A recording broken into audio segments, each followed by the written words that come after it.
บ่ได้ยินได้ฟังเสียงธรรมหรือความจริงที่เพิ่นนำออกมาแสดงตามความเป็นจริงแล้วเฮาก็สิบ่รู้จักคำว่าทุกข์คือหยังสาเหตุทุกข์มาจากไสอีกทุกข์ดับไปเป็นแบบใดและหนทางแห่งการดับทุกข์เป็นแบบใดอีกอย่างหนึ่งไปถ้าเฮาได้ยินได้ฟังแล้วถ้าเฮาบ่น้อมเข้ามาคือนำเสียงธรรมเสียงเทศน์น้อมเข้ามาเปรียบเทียบกับชีวิตจริงของตัวของเองเฮาก็สิบ่รู้ว่าธรรมะคือหยังเหมือนกันจนก็ว่าน้อมเข้ามาแล้วยอมรับคือต้องยอมรับกับความจริงกับหนึ่งเพิ่นแสดงความว่าทุกข์สองความจริงกับประสบการณ์จริงในชีวิตจริงของเจ้าของเองเมื่อยอมรับกับมันลงใจกับมันขนาดนั้นถ้าบ่มีการฝึกหัดก็ยังบ่อาจสามารถที่สิละที่สิตัดที่สิปล่อยวางกับทุกตัวนั้นใดเด้นั่นแหละจังว่าเฮาต้องทำการยอมรับความจริงที่พวกเฮาเป็นทุกข์โดยคำแรกที่เพิ่นแสดงความจริง4อย่างแม้ความเกิดก็เป็นทุกข์ถ้าเอาน้อมเข้ามาว่าทุกข์แบบใดคือว่าทุกข์เป็นสภาวะที่บ่พอใจก็แล้วกันเป็นสภาพเป็นสภาวะเป็นความจริงในร่างกายเฮานี่ที่เฮาบ่พอใจกับมันเวลามันป่วยปวดหัวปวดแขวโดนมีดบาดเป็นฝีเป็นหนองปวดท้องหิวหนาวปวดหัวปวดแขวแล้วแต่เฮาบ่น้อมเข้ามาจริงๆเฮาสิบ่รู้เด้ว่าเฮาเป็นทุกข์น้อมเข้ามาแม้ความเกิดก็เป็นทุกข์เพราะว่าแบบนี้เองนะยอมรับแล้วก็ยังบ่ทันได้ถึงขั้นว่าสิปล่อยวางได้นี่น้อมเข้ามาคือยอมรับมันแม่นเป็นความจริงที่เพิ่นแสดงมาเป็นจริงหนีบ่ได้เลยเกิดแล้วก็ต้องเจ็บไข้ได้ป่วยเป็นธรรมดานี่ยอมรับแล้วเฮาสิหาวิธีละมันแบบใดว่างแบบใดหยุดแบบใดแต่เฮาบ่ฟังเอาวิธีแนะนำเพื่อเฮ็ดให้เจ้าของพ้นออกจากความทุกข์อันเกิดจากความแก่ความเจ็บความปวดความป่วยและสุดท้ายเป็นสิ่งที่บ่มีผู้ใดปรารถนาดอกความตายเฮาต้องยอมรับกับมันคักๆแล้วเมื่อยอมรับกับมันคักแล้ว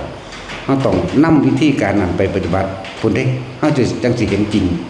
เฮาจังสิรู้อย่างเห็นจริงตามความเป็นจริงนะขนาดนั้นนะจังว่าบ่แม่นสำนึงการฟังจึงเป็น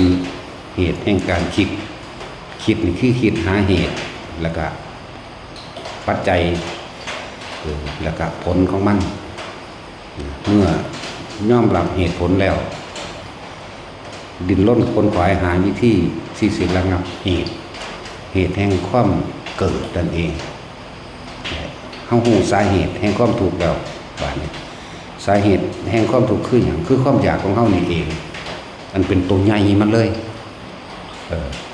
เพิ่นเทศแสดงเริ่มต้นแรกเพิ่นให้เห็นความเจ็บความปวดความป่วยซะก่อนความบ่จีรังอย่างยืนซะก่อนเพิ่นเทศให้เห็นความตายซะก่อนต่อมาทั้งเบิดนี่แค่ปลายเหตุเกิดมาแล้วคือปลายเหตุต้นเหตุอยู่ไสสาเหตุอยู่ไสตัณหาอุปทานคือความอยากนั่นเองนั่นแหละความอยากได้นั่นได้นี่เป็นนั่นเป็นนี่ความอยากได้ดังใจนี่เป็นสมุทัยนี่ไถ่ก็คือใจสมุคือหนทางคือตั้งมากคือสาเหตุนั่นเองแล้วสาเหตุแห่งความทุกข์ที่เฮาเจ็บสะสมมักหมมเอาไว้ในใจก็คือความอยากได้ดีมีสุขนั่นเองเนี่ยความปรารถนาสุขนี่เองความอยากให้จีรังจังยืนความบ่อยากเปลี่ยนแปลงความอยากให้มันเป็นจังซี่ตลอดไปนี่คือโตพระเกิดพระตายคือความอยากมัน สาเหตุมันอยู่นี่ส่วนการเกิดคือปลายเหตุส่วนต้นเหตุก็คือความอยากนี่เองนะวันนี้แม้กระทั่งว่าเฮาเห็นอย่างเห็นความเบิดอยากโอ้ต้องว่าอยากมาจังบ่เกิดอันนี้คือว่าอันนี้เป็นแค่ความเข้าใจเป็นการสรุปถ้าว่าจะทุกข์ก็จะเกิดที่หลักนะนี่แหละบาดนี้ว่าเฮาต้องหาวิธีว่าเฮ็ดจังได๋สิบ่เกิดใช่มั้ยนั่นแหละจังว่าเป็นจังว่ามักมีองค์แปรเฮาต้องทำความเข้าใจจริงๆโดยบ่มีข้อขัดแย้งในตนเอง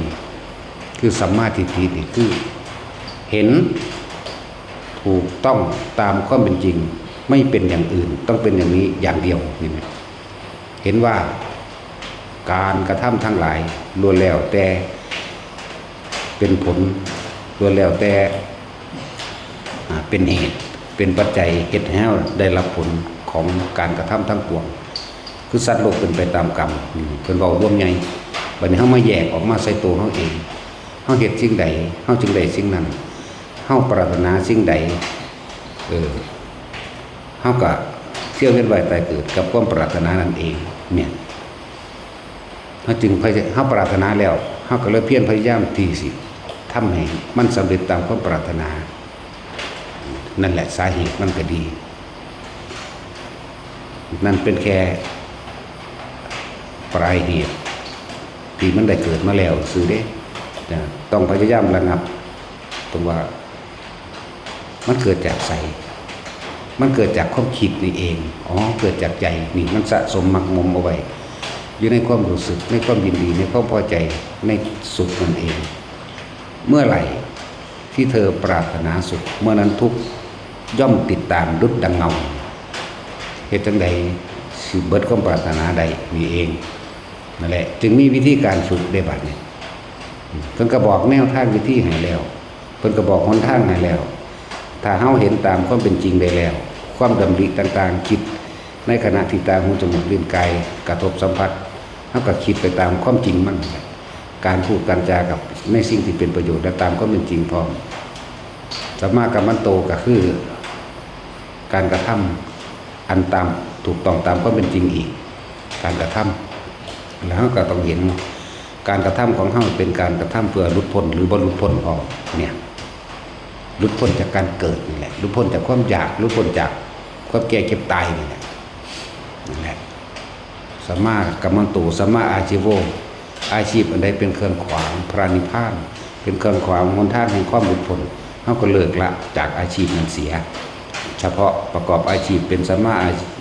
ชีโวเพียงแค่ว่าเลี้ยงชีวิตไปโดยบ่ให้ผู้อื่นเดือดร้อนและตัวเองก็บ่เดือดร้อนนำสัมมาอาชีโวกันสัมมาวาจาโมเมื่อมีจังซี่แล้วก็วาจาโมก็แปลว่าความเพียรความพยายามที่จะกระทำให้สำเร็จแต่ว่าต้องเป็นไปตามความไม่เบียดเบียนทำร้ายพอสัมมาสติคือระลึกนึกถึงเปรียบเทียบขออัดขอทำขอหลายๆอย่างสิว่าอันนี้ควรอันนี้บ่ควรอันนี้มีอันนี้จังมีก็ว่าไปสิ่งนี้มีสิ่งนี้จึงมีเนี่ยสติเพิ่นเลยมาร่วมตรงที่ว่าสติเป็นยอดแห่งการคือการปฏิบัติธรรมเพราะสติเป็นตัวกว้างขวางเด้มันกว้างออกอยู่ถ้าเฮามีสติระลึกชอบประกอบด้วยธรรมแล้วเลือกเฟ้นธรรมที่มันเลือกเฟ้นข้อวัดปฏิบัติเลือกเฟ้นอะไรที่มันทำได้ง่ายอันใดที่มันเหมาะสมกับตนเองโดยการโดยเวลาโดยเฉพาะตนเองกันเฮาก็เฮ็ดไปตามนั้นนะน้องเกิดกลายเป็นสมาธิ สมาธิอันเป็นไปตามความเป็นจริงบ่แม่นมิจฉาสมาธิสมาธินี่เป็นสมาธิอันเป็นไปเพื่อความหลุดพ้นแห่งจิตเรียกว่าสัมมาสมาธิ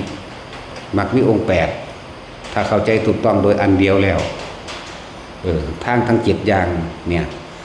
ถูกต้องอันนึงข้อแรกนี่สัมมาทิฏฐินี่ตัวสำคัญมันเลยเป็นความเห็นเป็นปัญญาก็ว่าเป็นความรอบรู้ตามความเป็นจริงก็ว่าเป็นความคือว่าบ่เป็นอย่างอื่นแล้วต้องเป็นแบบนี้สัมมาสติ สัมมาทิฏฐิสัมมาสังกัปโปวาจากรรมโตอาชีโววายโมสติและสมาธิเลื่อยร่วมกันเป็นตัวเดียวกันหรือเป็นตัวเดียวกันเองเข้าใจ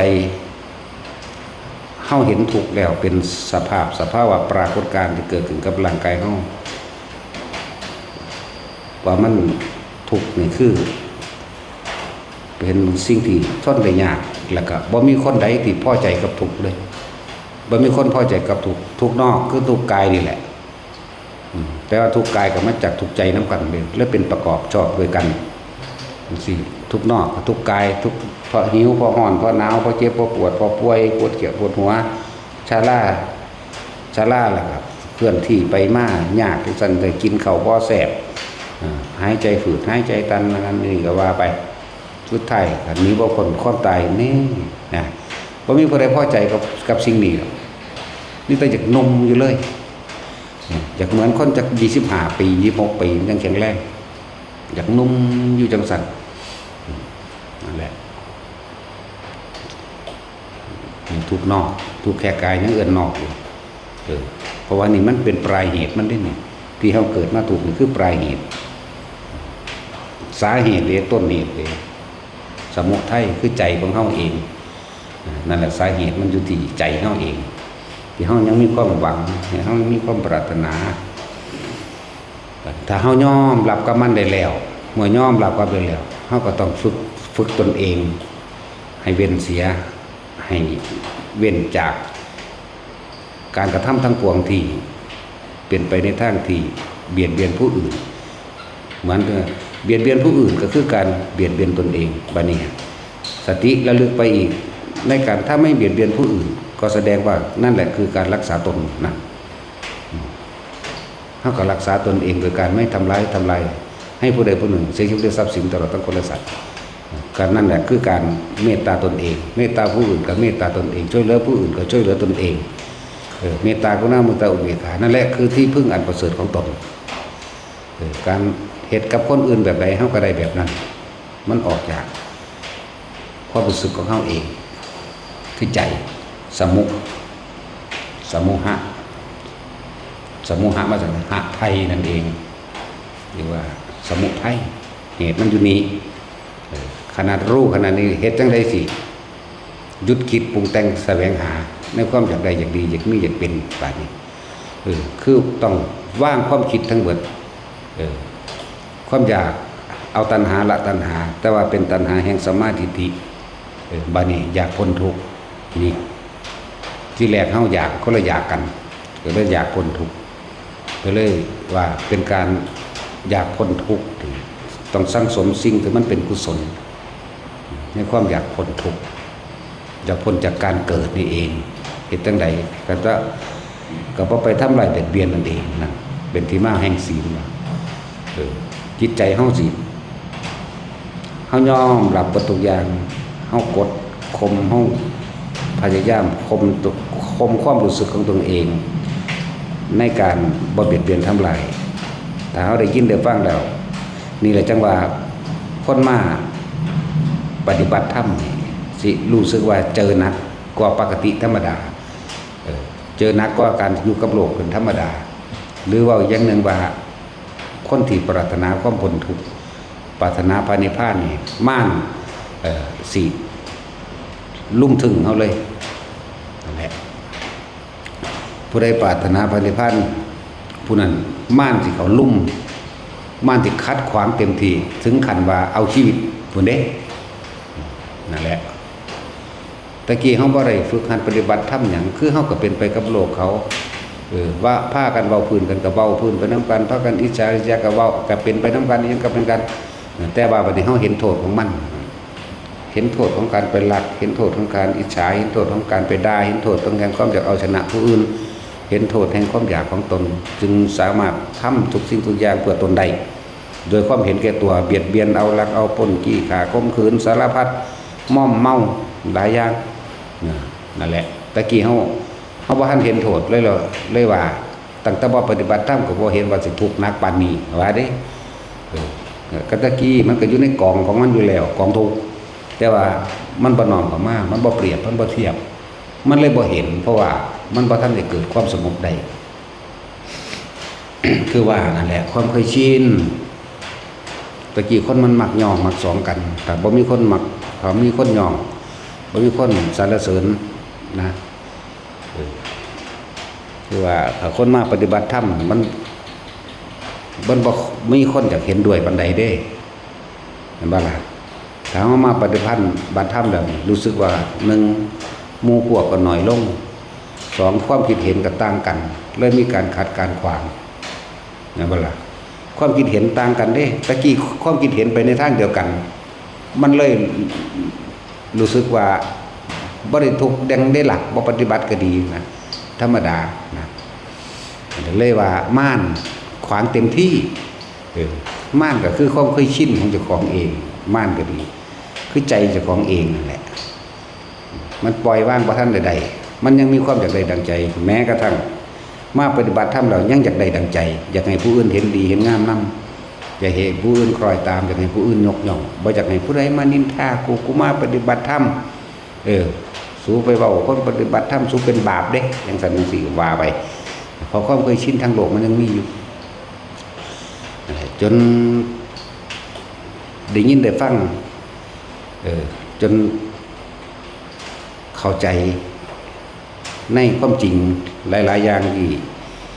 ที่เพิ่นนำออกมาแสดงอย่างเช่นว่าคนในโลกนี่เกิดมาที่จะไม่เคยนินทาบุคคลผู้อื่นเลยไม่มีในโลกเหมือนกันคนในโลกที่ไม่ถูกนินทาก็ไม่มีเหมือนกันคือมันต้องยอมรับตัวเองแต่ก่อนกูก็เคยนินทาเขาเคยเกาตูเคยใส่ร้ายเคยอิจฉาเขาบาดนี้เฮาจะออกจากวงจรนั้นแล้วเฮาก็มาฟังธรรมเฮาก็มาปฏิบัติธรรมเขาก็นินทาเฮาคือกันแต่เฮายอมรับทั้งสองอย่างว่าเกิดตั้งแต่เกิดมานี่ที่ว่าที่บ่เคยนินทาผู้อื่นเลยนี่บ่มีแต่เฮายอมรับตัวนี้ตะกี้กูก็เคยนินทาผู้อื่นเคยอิจฉาผู้อื่นเขาก็ต้องนินทากูอิจฉากูเป็นเหตุแห่งความปล่อยวางได้แต่มันเข้าใจตัวนี้มันยอมรับความสรรเสริญและความนินทาจังซี่ตะกี้เฮาก็เคยย่องคนที่เฮาถูกใจพอใจคนที่บ่พอใจบ่ถูกใจเฮาก็ด่าเขาคือกันนี่ก็ยอมรับโลกธรรมตัวนี้สิ่งที่เข้ามากระทบให้จิตหวั่นไหวให้เกิดความรู้สึกที่พอใจและไม่พอใจคำว่าโลกธรรมสรรเสริญและนินทานี่แหละเฮ็ดให้เฮามีความหวั่นไหวแต่ถ้าบุคคลฝึกหัดดีแล้วไม่หวั่นไหวสุขก็บ่หวั่นไหวทุกข์ก็บ่หวั่นไหวสรรเสริญหรือนินทาก็บ่หวั่นไหวสรรเสริญเฮาก็เคยสรรเสริญผู้อื่นเหมือนกันด่าผู้อื่นนินทาผู้อื่นเฮาก็เคยด่าเหมือนกันอ๋อมันเป็นแบบนี้นะนั่นแหละเป็นก่อเกิดให้สุขมั่งให้ทุกข์มั่งเฮาก็เข้าใจดีแล้วความใดมาและความเสียไปเฮาก็เข้าใจเพราะว่าเฮามาฟังเรื่องคำว่าอนิจจังเฮามาฟังเรื่องคำว่าอนัตตาสิ่งใดสิ่งหนึ่งเกิดธรรมดาสิ่งหนึ่งดับเป็นธรรมดาเฮาก็มาเทียบเอามียศเสริมยศมีลาภเสริมลาภเนี่ยจนถึงที่สุดละมาฟังคำว่าตายบัดนี้มันก็ยอมรับนั่นแหละขนาดยอมรับแล้วแต่ว่ายังว่างบ้านใดก็คือยังคิดอยู่นะถึงมีวิธีการฝึกนี่เองหยุดคิดปรุงแต่งแสวงหาพ้นจากการเกิดทั้งปวงไปดาบัดแต่ว่าคนที่เขามาปฏิบัติธรรมนี่สิ่งที่กระทบกระทั่งมากที่สุดคือคำนินทาหลายที่สุดก็เลยเข้าใจว่าเฮาสิห่างออกจากผู้คนเฮาสิห่างออกจากความเข้าไปคลุกคลีเลยเป็นเหมือนคนบ่มีหมู่บ่มีพวกมันก็ต้องเป็นแบบนั้นคือความจริงตราบใดที่เฮายังไปสุงสิงกันอยู่ไปคลุกคลีกันอยู่ไปเว้าน้อหัวม่วนกันอยู่ยังด้วยวิเรื่องเล็กก็จังความสงบมันเกิดบ่ได้นั่นแหละนั่นเฮาต้องตีโตออกห่างมาต่อเลยเป็นคือคนบ่มีหมู่บ่มีพวกแล้วบัดนี้คนส่วนมากบ่เห็นด้วยหรอกบ่มีใครเห็นด้วยหรอกแต่เฮาย้อนหลังไปตะกี้เฮาก็บ่รู้ธรรมเฮาก็บ่เห็นด้วยกับเขาคือกันเฮาก็บ่เห็นด้วยแล้วเฮาก็บ่ฮู้จักเลยแม่นเห็นด้วยบ่เห็นด้วยเฮาบ่ฮู้จักหยังเลยน่ะมีตะกุกขี้อยู่การทำมาหากินตื่นขึ้นแต่ละมื้อคิดไปหาแต่เงิน ไปงานไปเฮ็ดจังซั่นจังซี่งานข้างอยู่เฮ็ดจังมื้ออื่นเฮ็ดนั่นต่อมื้อเฮ็ดนี่ต่อเฮ็ดอันนั้นแล้วเฮ็ดอันนั้นนั่นจังซั่น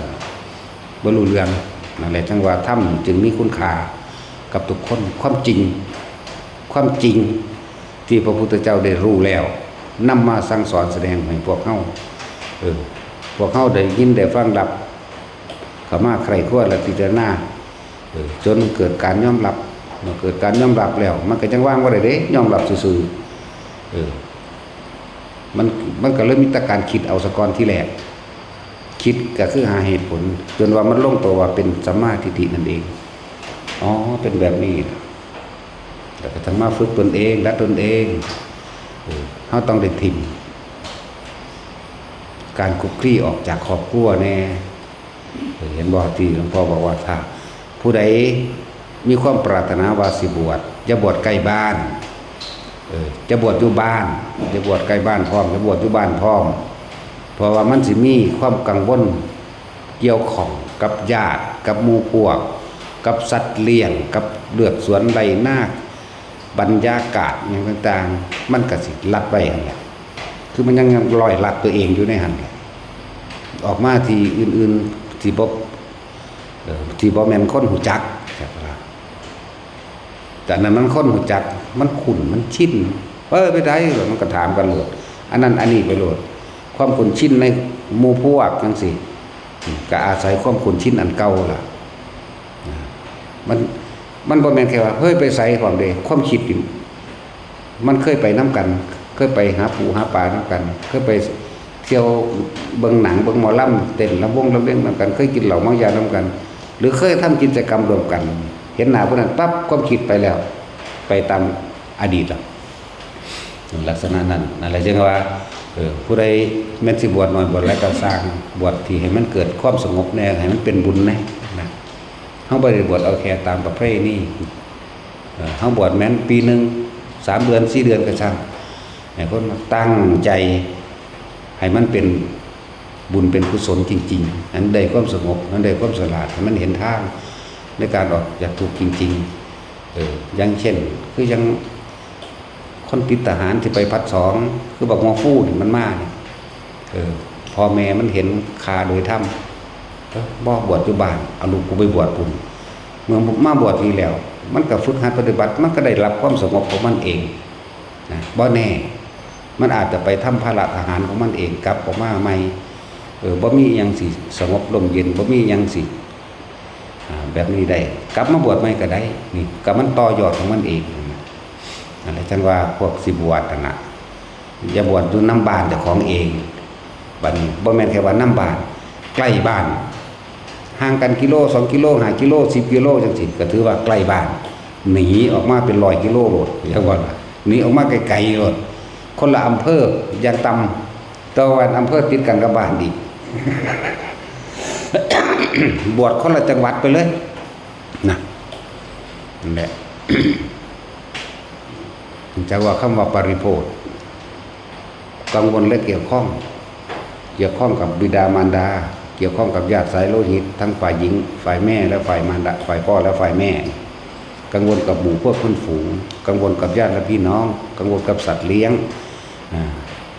กังวล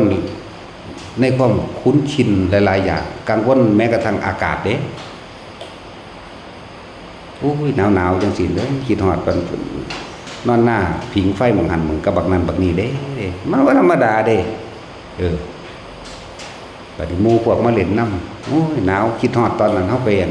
ใส่กับหนูน้ำกันเนาะเด้เนาะตาสิม จังสั่นอีหลีเด้โอ้ยฮ้อนๆแล้วนี่คิดพอตอนไปเล่นน้ำอยู่หันอยู่นี่เด้อันนั้นอันนี้เด้นี่อะไรจึงบอกว่าหนีออกมาห่างบ้านเมื่อตาไม่เห็นหูไม่ได้ยินหูได้ยินเป็นจังไดคือว่าคุณพากันไปเที่ยวบางหันบางทีหมู่พวกคนเองหันหูได้ยินหมู่พวกคนเองพากันไปเที่ยวคนโอ้เขาตีแบบอันนั่นเด้อันบางทีมอมคิดน้ำเขาเด้นั่นแล้วกังวลพอการได้ยินเดี๋ยวกูซื้อกูพาไปเบียนหรอกว่าเด้เดี๋ยวมันมีหลายอย่างที่เป็นเครื่องลากเครื่องลั่งเครื่องชุดลั่งกังวลเรื่องเสียงเรื่องมูเว้าเรื่องเล่าต่างๆให้ฟังแนวนั้นนี่กังวลเรื่องญาติ ญาติไฟพ่อไฟแม่เขามาปรึกษานั่นแน่อันนี้แน่เว้าในความเห็นแก่ตัวไผมันน่ะเนี่ยกังวลโดยญาติก็เดี๋ยวก็เห็นพ่อแม่ผิดกันแน่ก็มีเด้บ่สบายใจนะไปหันละบัดเห็นญาติพี่น้องผิดกันบ่สบายใจนั่นแหละหลายอย่างเนี่ยคำว่าปริโภทบ่ได้ว่าถ้าปริโภทเรื่องความว่าอยู่ไกลหม่องคนหากินอยู่ไกลหม่องตักน้ำซ่านน้ำอยู่ไกลหม่องเขาหาฟืนอย่างเด้มันหลายกว่านั้นเด้คำว่ากังวลนั่นเยอะนี่แหละว่าปริโภทแต่ว่าความกังวลเกี่ยวข้องจึงให้มีออกมาจากตาบ่เห็นหูบ่ได้ยินนะมันก็ตัดออกมาได้หลายแล้วสำนี้มันก็บ่ค่อยได้เกี่ยวข้องหยังอันนี้ลูกหลานมาจังซี่มันจะหานั่นหานี่ให้ก็มีได้บ่เกิดความโลภอีกไปอย่างหนึ่งอีกนะจังว่าผู้ใดที่บวชมันบวชปี1 2 ปีก็แล้วแต่หนีออกมาไกลๆไกลบ้านของเราทำความเพียรพยายามเพื่อให้มันเกิดกลายเป็นบันไดที่เฮาต้องก้าวขั้นต่อไปได้ครับอันนี้บ่มีบันไดเลยบวชอยู่หั่นกับดิบกังวลหลายกว่าเก่าอีกนะเรียกว่าสร้างเพิ่มพูนสร้างกำลังเจ้าของไว้ได้1 คะแนนก็ยังดีศาสตร์นี่ศาสตร์ต่อไป2 คะแนน3 คะแนนถ้าเฮาบ่สะสมเริ่มต้นเป็นทางที่ดีไว้แล้วสิมันหลัดปัวเอาเลยมันหลัดบ่ได้ดอกนั่นแหละส่วนมากมันสร้างสมแต่แนวบ่ดีคล่องแคล่วเหลือเกินอันแนวบ่ดีอันแนวอิจฉาริษยาอันแนว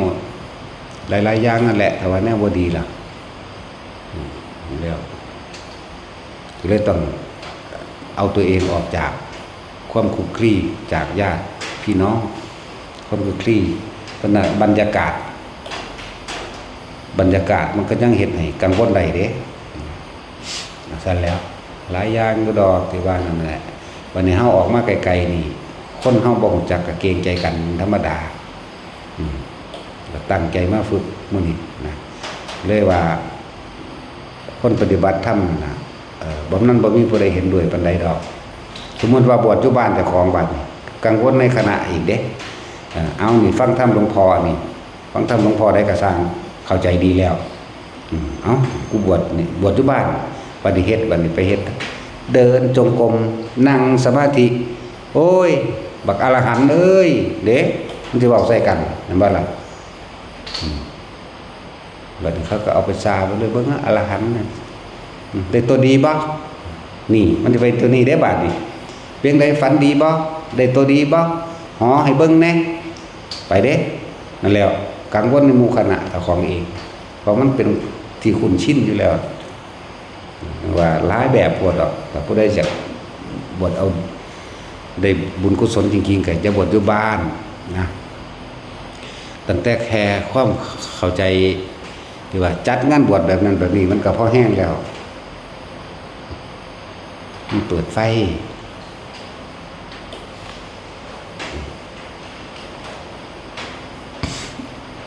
แหละจังว่าความกังวล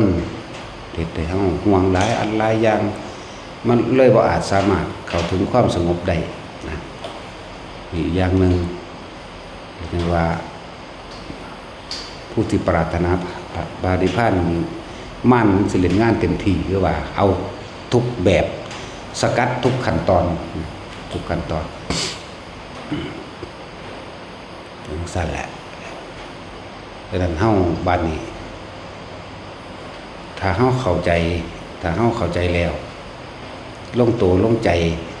ว่าคือพระนิพพานจำต้องทิ้งทุกอย่างทิ่มเบิดเด้บ่มีพ่อบ่มีแม่บ่มีลูกบ่มีผัวบ่มีเมียบ่มีทรัพย์สมบัติใดๆบ่มีสัตว์เลี้ยงจึงจะไปได้ถ้าว่างใจกับสิ่งนี้เด็ดขาดกับสิ่งนี้เด็ดเดียวกับสิ่งนี้แล้วในความตั้งใจแล้ววันนี้อุปสรรคในการฝึกหัดปฏิบัติก็ยังมีอีกเห็นบ่ล่ะบัดนี้ทำจริงบัดอยู่กับลมหายใจคือส่วนมากเขาจะท ที่เขาจะฝึกกรรมฐานจริงๆก็เอาอานาปานสตินี่แหละเป็นหลักอยู่แล้วอยู่กับลมหายใจยังไม่ยากนะนั่งท่าปวดแอวนั่งบัดนั่นปวดแอวนั่งบัดนี้ทางจงกรมบ่ดีคุคะนี่เห็นว่าล่ะบิณฑบาตยากอาหารบ่ถูกอากาศขนาดนี้ออกมาแล้วได้นี่มันยังมาเอาเต็มที่ในเรื่องสถานที่พร้อมสถานที่หรือบางที่ความบ่เคยชินกับความเอาแต่ใจอยู่แล้วบางที่เพิ่นมีขอวัดหรือกฎระเบียบต้องตื่นตี 3ต้องทำวัดต้องกวาดต้องนั่นต้องนี่สารพัดมันต้องฝืนนั่นแหละขนาดนั้นแหละหลายอย่างเลื่อนประมาณมันถึงขวางเต็มที่นะแต่ถ้าบุคคลที่มีความมุ่งมั่นแล้วมั่นเบิดอาจสามารถเฮ็ดยังเฮาได้ดอกบ่ว่าสิเป็นกิเลสม่านคือความอยากได้ในวัตถุสิ่งของต่างๆกิขะขันธม่านอุปสรรคแห่งร่างกายก็บ่มีปัญหาถ้าเฮาตั้งใจเต็มที่เฮาล่ะกิขะมะนี่มัจจุราชม่านหมายถึงความตายนี่มันต้องสละตายพุ่นเด้บ่ก็ว่าสามารถขวางเฮาได้กิขะมะพิอภิสังขารม่านความคิดปรุงแต่งทั้งหลายเฮาก็อาศัยลมหายใจเป็นเครื่องดับระงับมันลงที่กเทพบุตรม่านทวิแปลว่า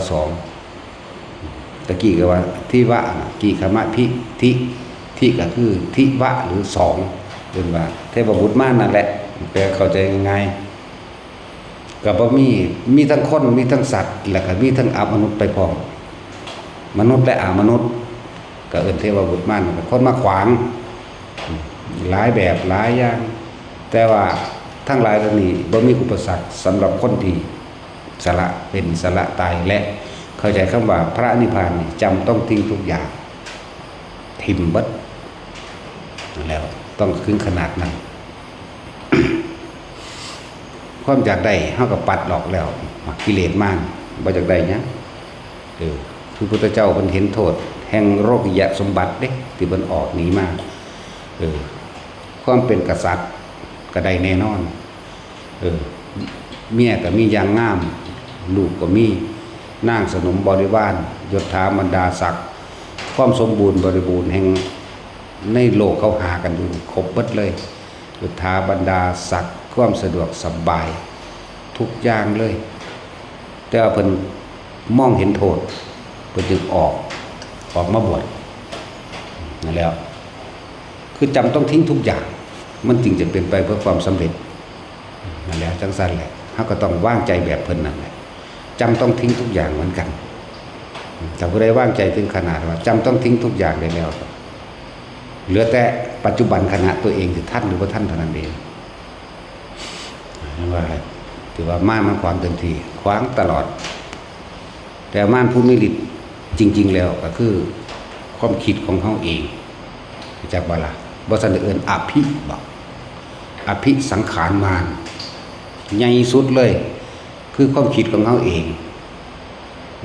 นั่นแล้วความคิดอยากได้อยากดีบัดนี้เป็นสั่งความคิดอยากได้และความคิดอยากเป็นอยากได้นี่มันยังเมื่อเขามาศึกษานั่นอันนี้ไปมันยังมีความอยากได้ตาทิพย์เด้อยากได้หูทิพย์เด้อยากรู้ว่าราจิตคนอื่นความคิดผู้อื่นเด้อยากแสดงที่ใดได้นี่เห็นว่าอยากได้แล้วก็ทางว่าอยากเป็นอรหันต์เด้อยากอยู่อยากเป็นอรหันต์แต่ว่าวางมันลงบ่เอามันมาขวางไว้เขามาอยากเป็นอรหันต์เด้เป็นอดีตไปแล้วให้ปล่อยเลยเหลือเฉพาะปัจจุบันอดีตอนาคตถูกตัดออกเหลือปัจจุบันนั่นแหละขนาดบานี้ฝึกไปในปัจจุบันเด้อปฐมฌานวิตกรู้ลมเข้าออกพิจารประคองไว้คืออย่าคิดถึงสิ่งอื่นนอกจากลมปิติเกิดเนี่ยขนาดเข้าสู่หมวดแห่งการปฏิบัติตามความเป็นจริงเลยแล้วยังมีอุปสรรคโดยความคิดเฮาเองนั่นแหละแม้นเฮาสิศึกษามารู้แล้วก็สร้างวิตกวิจารปิติสุขเอกคตาบัดนี้อาการขุตกาปิติขนลุกขึ้นอุ้ยผีบ่นั่นไปแล้วได้บาดนี่ขนาดนั้นได้นี่คือความคิดของเฮาที่มันเกิดขึ้น จากประสบการณ์จริงในชีวิตจริงในการปฏิบัติจริงของเขาเองบางทีก็คนลุกมันจะไปหาเหตุผลเกิดขึ้นจากหยังมันคืออีหยังแล้วก็คิดเดาเอาเองว่าผีมั่งว่าเขามาขอบุญมั่งว่าหลายๆอย่างที่บอกไปบางที่ในเพียงแค่ปฐมฌานนี่แหละอาการบางอย่างก็โยกซ้ายโยกขวาโยกหน้าโยกหลังหรือหมุนไปคือเป็นนั่นนี่กูจะบอกเป็นบ้าบ่ย่านนั่นนี่ขนาดลงมือปฏิบัติแล้วขั้นตอนนี้ก็ยังความคิดของเฮาเองก็ยังขวางเฮาเองทั้งที่เข้าใจฌานที่1วิตกวิจารปิติสุขเอกตาฌานที่2ปิติสุขเอกตาฌานที่3เป็นผู้มีสุขเอกตาคือความสงบระงับดับไปแล้วเหลือเฉพาะอุเบกขาว่างๆจังซี่ฌานที่4ตัดความรู้สึกทางกายเบิดหมดการรับรู้ในทางตาหูจมูกลิ้นกายเหลือแต่ความว่างอย่างเดียวที่อีกที่นึงนี่ศึกษาโดยเข้าใจมาแล้วบาดนี้ลงมือปฏิบัติจริงก็เป็นธรรมดาเพราะว่ามันเป็นไม่เพราะท่านสิบอกว่าทำให้บ่อยทำให้มากทำให้ชินบ่ทำจนให้มันคล่องแคล่วว่องไวทำให้เป็นดุจดังญาณนั่นเองจนว่ามันรู้แจ้งตามที่มันเป็นนี่แหละขนาดลงมือปฏิบัติแล้วก็ยังมาตื่นความรู้สึกตื่นเต้นหวาดกลัวความคิดย่ำปรุงแต่งไปต่างๆนานาสารพัดในความที่ต่ำส่วนมากก็คิดไปทั้งต่ำนะบ่คิดไปทั้งดีทั้งสูงแล้วเอาแค่ปฐมฌานนี่วิตกการคิดนึกระลึกถึงลมหายใจเข้าออกวิจารณ์ประคองความคิดเอาไว้จะหนีออกจากร่างกายอันนี้กายเป็นตั้งจิตลมหายใจคือกายในกายหนึ่งวิตกคือคิดถึงลมเข้าลมออกลมเข้าลมออกประคองไว้จนจิตเริ่มร่วมเป็นฌานขั้นต้นหรือคณิกะสมาธิก็ว่าไปในขณะที่เกิดความสงบแล้วปิติก็เกิดแบบนี้ปิติห้าแล้วแต่จะเกิดแต่ละคนเกิดบ่ได้พร้อมกันที่เดียวหรอกเกิดเป็นอย่างๆไปนะเฮาก็ยังมาวิตกกังวลเฮาก็ยังมาหาเหตุผลกับสิ่งเหล่านี้พระขุตกาปิติภาษาบาลีว่าขนลุกขนพองสยองก้าวพระคณิกาปิติบางที่ก็เกิดจุกอกปลื้มจิตขึ้นมาน้ำตาไหลอิ่มถือว่าอิ่มก็ว่าถือว่าเป็นแข็งๆแน่นในหน้าอกก็ว่าจอกหลอกข้อนี่ก็ว่าจังซี่ก็เกิดน้ำตาไหลกนิกาปิติปิติ3ภารณาปิติบางที่ก็โยกซ้ายขวาหน้าหลังโยกนิ่มๆลึกๆนะบางที่ก็เกิดหน้าตึงหน้าชาขึ้นมาก็อยู่ในหมวดของหมวดแรกคือขุทกาปิติหน้าตึงๆซ่าๆนั่นแหละนี่สิจัดใส่หมวดใดบทหนึ่งก็แล้วแต่นะหน้าตึงๆซ่าๆเหมือนมีหมดมีให้แต่บางที่เขาก็ปัดออกลูบออกนั่นนี่คืออุปสรรคขัดขวางความตั้งมั่นแห่งจิตความให้จิตตั้งมั่นเป็นสมาธินั่นเองแต่ว่าก็เป็นสิ่งดีอย่างหนึ่งว่าเป็นเครื่องยืนยันว่าเป็นผู้ทรงฌานแต่เริ่มฌานนะบอกว่าแม่นแต่อุปสรรคคือความคิดของเขาเองเพราะเขาบอกเคยเป็นเขาเลยกังวลอย่างสั่นกังวลเลยมีความสงสัยธรรมดาที่เพิ่นเอิ้นว่านิวรณ์เป็นเครื่องขวางสมาธิเฮ็ดให้จิตบ่ตั้งมั่นนั่นเองปิติที่4ก็คือโอกันติกาปิติบางที่มันก็มีแสงเกิดขึ้นพิบๆแพบๆระหว่างกลางหน้าผากมั่งกลางอกมั่งแล้วแต่สิเกิดนะแสงใหญ่แสงน้อยแสงเล็กแสงดุจดังสายฟ้าแลบก็มีพิบๆแพบๆเกิดขึ้นทั้งหลังมันก็สามารถเห็นได้แล้วก็ตกใจคิดไปได้บัดนี้นะนี่ก็เลื่อนว่าสงสัยส่วนมากก็คือมีความสงสัยมากนั่นเองนิวรณ์5ตัวคำว่าสงสัยมันหลายสงสัยว่าเกิดขึ้นจากหยังมีหยังเป็นหยังหาเหตุผลต่อใส่สารพัดปิติที่5คืออุปงคาปิติบางที่ก็คือกายลอยขึ้นแต่มันก็แค่ความรู้สึกที่ลอยเองและเฮาก็ตกใจเป็นธรรมดาความคิดโดยความย่านคนเฮามันเป็นธรรมดามันย่านนั่นแหละเมื่อตาปุ๊บก็มีสำหรับผู้ทำสมาธิหลับตา มื่นตาปุ๊บคิดได้บ้านี่ไปละใบบักใหญ่เลยบ้านี่บางทีก็วูบดิ่งลงไปเหมือนกับพ้นตกหิววูบลงไปก็มีดำวุบลงไปบางทีก็ลอยขึ้นบางทีก็แค่ร่างกายยืดยาวขึ้นเหมือนกับว่ามันทะลุหลังคาไปได้เลยนะความสงสัยย่อมเกิดขึ้นนี่ก็ยังขนาดว่าลงมือปฏิบัติจริงแล้วได้พบเหตุการณ์เจอจริงๆแล้วอภิสังขารมากคือความคิดของเขานั่นแหละมันก็ยังมาขัดมาขวางตนเองอยู่ไม่พอสำนีอะไรยังว่าหาพวกเข้าบ้านนี่ทำให้บ่อยทำให้มากทำให้เกิดความเคยชินกับอาการต่างๆที่มันเกิดแล้วคำว่าชินมันก็ชามันก็เฉยเองหรอกชินชาเฉยไปเลยชินแล้วก็เฉยเองหรอกอ๋อมันคืออันนี้มันคืออันนี้มันคือนี่มันก็เบิดความกังวลกับมันจะปล่อยไปบัดนี้จนกว่าสิเข้าใจคำว่าอนิจจังอนัตตาสิ่งนี้เกิดสิ่งนี้ก็ดับมันบ่แสอยู่จังซั่นนะนี่ก็ต้องผ่านโดยประสบการณ์ตนเองนั่นแหละถ้าต้องผ่านโดยประสบการณ์ตัวเขาเองเขาจึงสิรู้ความจริงได้จึงบอกเว้าอยู่เรื่อยๆแล้วความรู้จริงกับความรู้จำมันต่างกันมากแต่เมื่อไหร่ที่เฮาฝึกหัดปฏิบัติจนเข้าถึงความจริงนั้นได้กับความรู้ที่เราเรียนมาเมื่อเอาไปเทียบกันแล้วมันจึงสิเป็นรู้แจ้งเห็นจริงตามความเป็นจริงได้จะมาแยกกันว่าความเชื่อกับความจริงคนละอย่างนั่นแหละตัวเองต้องพิสูจน์ด้วยตนเองนะไปหันปัจจตัง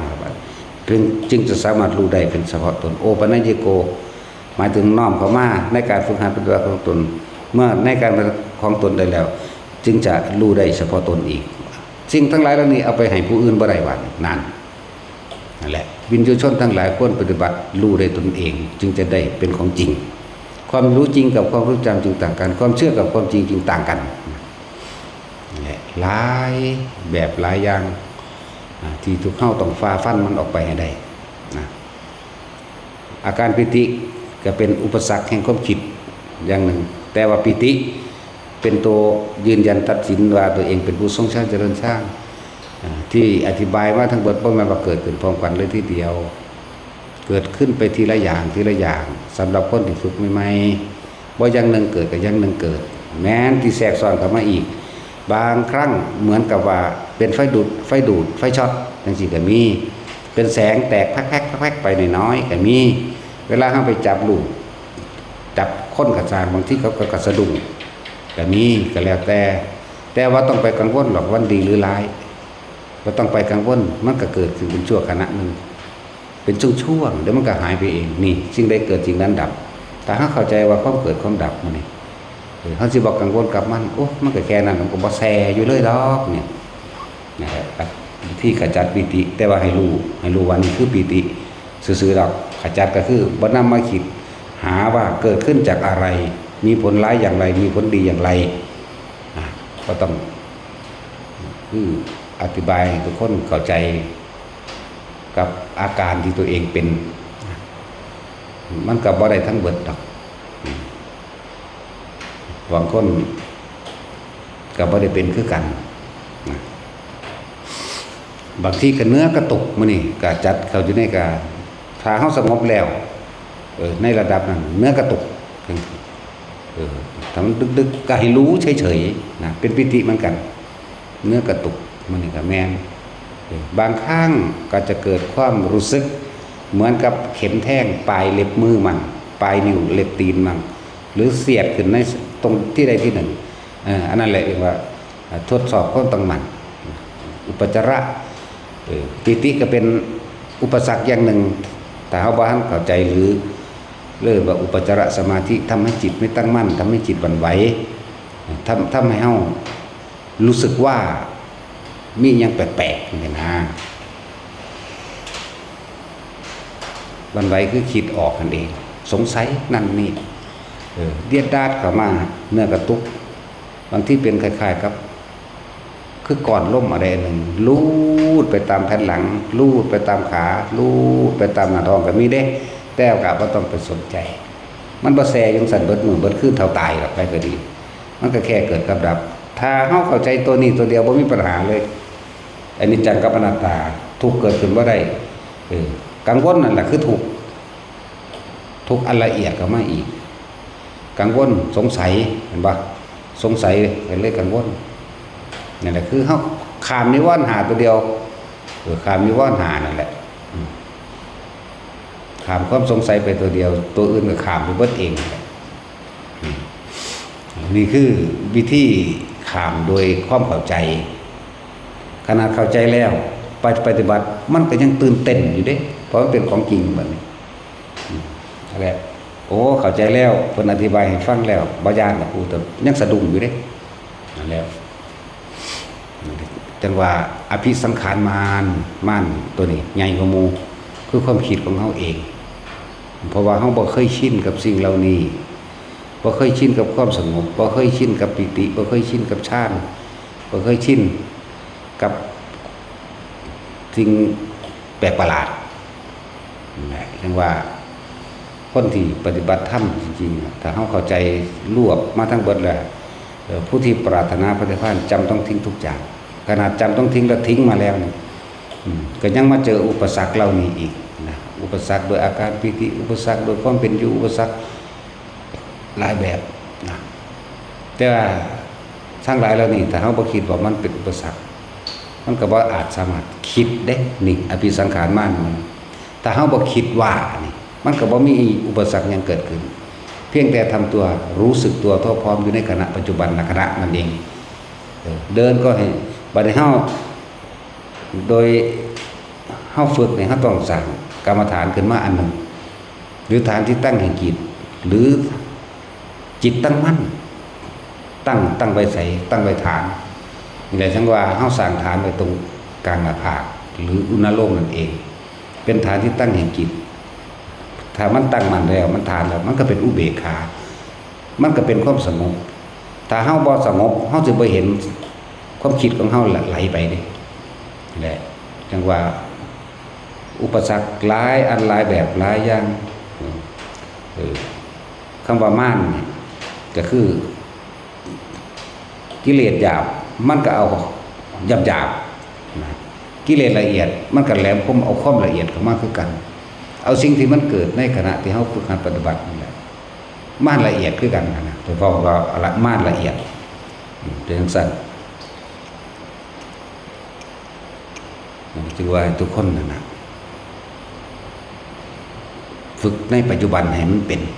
อยู่ในฐานอย่าออกจากฐานอย่าออกจากกายถ้าออกจากกายเมื่อไหร่ก็ย้ายที่ทุกเมื่อนั้นแหละย้ายที่เกิดใหม่ย้ายทุกย้ายภพแล้วไปทุกที่ภพอื่นๆคือว่าจับเอาไว้อย่าหนีจากกายความรู้สึกในกายเขาเองโดยเอาใส่อาการปิติอยู่ในนี้บางคนบ่แสอยู่ในหน้าลมหรืออุณหภาคได้มันก็แสอยู่ในลมเลยแต่มีบางคนมันบ่ขึ้นก็บ่ต้องไปว่าจะต้องเหมือนจะต้องคือกันทั้งเบิดมันบ่คือกันทั้งเบิด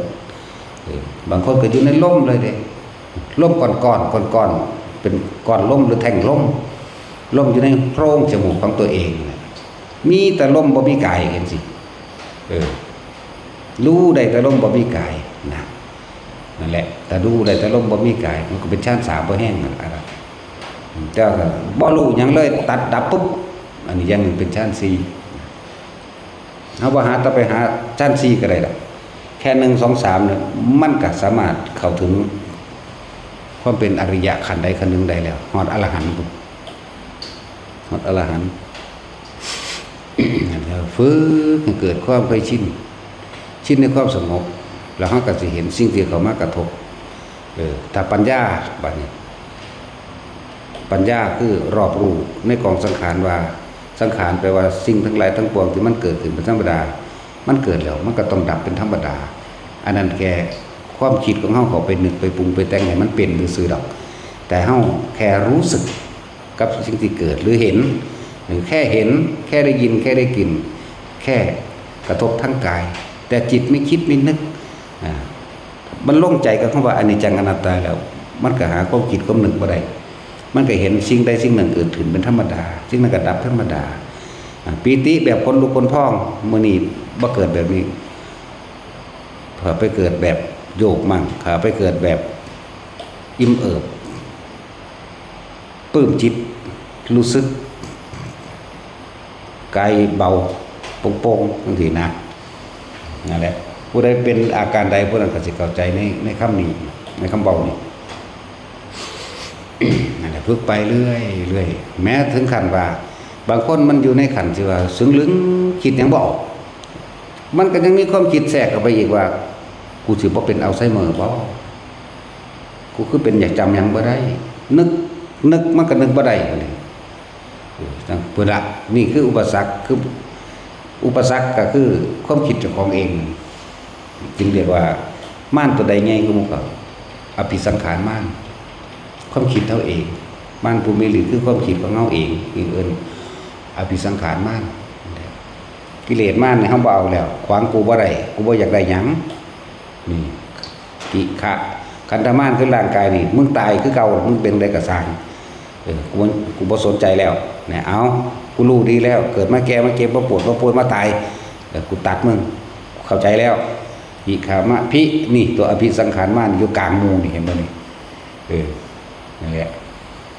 พิคืออภิสังขารม่านนี่ตัวนี้อยู่กลางมูเลยเห็นบ่นี่แล้วเทพบุตรม่านหรือ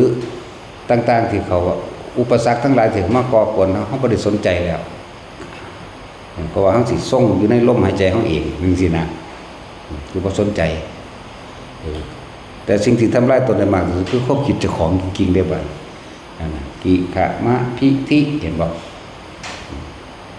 มันจุกลางเด้ฟังดีเด้ม่านตั้งหากิก็คือกิเลสมารนี่ตัวที่หนึ่งขะก็คือขันธมารเจ็บปวดป่วยยันเจ็บปวดป่วยเห็นบอกเป็นอุปสรรคปวดขาเด้อันนั้นเด้อันนี้เด้นี่เอากูก็เปลี่ยนเท้าก็ได้แต่เว้ยนี่ก็แก้ไขตัวเองเพราะมันนั่งทับอยู่หันถือว่ามันจังไปเลยดอกง่อยไปเลยดอกนะนี่อภิบัติพิสังขารมารนั่นแหละมะมันอย่างคือมัจจุราชมารคือความตายเอาตายก็ตายนี่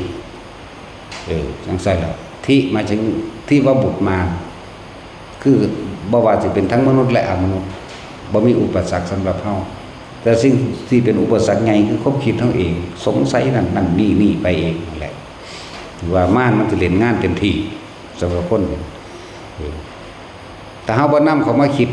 มันก็เล่นงานเฮาบ่ได้ดอกเพราะสิ่งทั้งหลายมันมาจากความคิดเฮาเองความคิดเฮาไปดึงมันเข้ามาได้แต่เฮาบ่คิดหยังคำว่าย่านผีนี่เทพบุตรม่านแต่ว่าผีก็เลยเนาะมันความย่านมันสิมีอยู่บ่แต่บ่คิดเข้ามาย่างไปซื่อๆโดยบ่ได้คิดหยังบ่มีได้ผีบ่มีงูบ่มีสัตว์บ่มีเสือบ่มีช้างบ่มีคนบ่มีเสียงนกเสียงกาบ่มีหยังเลยนี่แต่เฮาบ่คิดก็บ่มีเองเด้เพราะทุกอย่างมันเกิดจากความคิดเฮาเด้นี่แล้วเคล็ดลับเฮ็ดจังได๋เฮาสิระงับความคิดได้เองแต่ว่าคิดจิตก็บ่มีหม่องตั้งตัวตั้งก็คือการคิดถึงนั่นเองแต่มันบ่มีหม่องตั้งแล้วมโนนึกภาพหรือปรุงแต่งไปก็เกิดขึ้นบ่ได้วิญญาณการรับรู้ความรู้สึกในใจของเฮาเองอาการแห่งความพอใจและบ่พอใจเกิดบ่ได้พบดับนั่นจิตมโนวิญญาณบัดจิตก็เหลือแต่ผู้รู้กับจิตคือสิ่งเดียวกันมันรู้ซื่อโอ้มันจะหลายขั้นหลายตอนแท้ๆนี่ที่เว้าไปนี่ก็ให้ทุกคนว่าเวลามันถึกเหตุการณ์กับผู้ใดก็เอาไปแก้ไขตนเองในแต่ละเหตุการณ์ในแต่ละอาการเด้เว้านี่เว้าเป็นร่วมๆเด้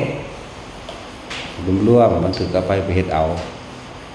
บางคนก็ถึงขั้นชั้นที่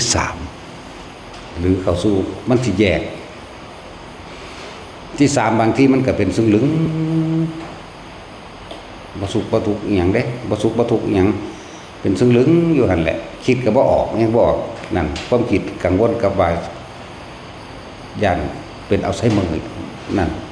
แต่ซึ่งลึงก็ซึ่งลึงอยู่หั่นแหละรู้กับซึ่งลึงนั่นแหละรู้กับโซโลโจอยู่หั่นแหละนั่นแหละมันสงบไปแห้งก็เด่นจักว่านั้นบัดมันก็เบิ่งแต่นั้นอันนี้โผล่ขึ้นมาตอนนั้นเองทั้งนั้นก็ความคิดอัน ว่าถ้าได้แม่นบางที่ก็เป็นภาพนั้นเสียงนี่นะพากดขึ้นมาแต่เฮาบ่นำเข้ามาคิดถ้าก็อยู่กับโซโลเฮานี่แหละอยู่ตัวโลนิ่งๆและมันก็เกิดหยังขึ้นบ่ได้ดอกบางที่มันแยกอันนั้นอันนี้ให้เบิ่งได้บาดนี่อยากว่ามันสิเป็นเอาเองตอนที่เฮาลึงๆอยู่นี่เห็นร่างกายหายใจนี่แยกได้บาดนี่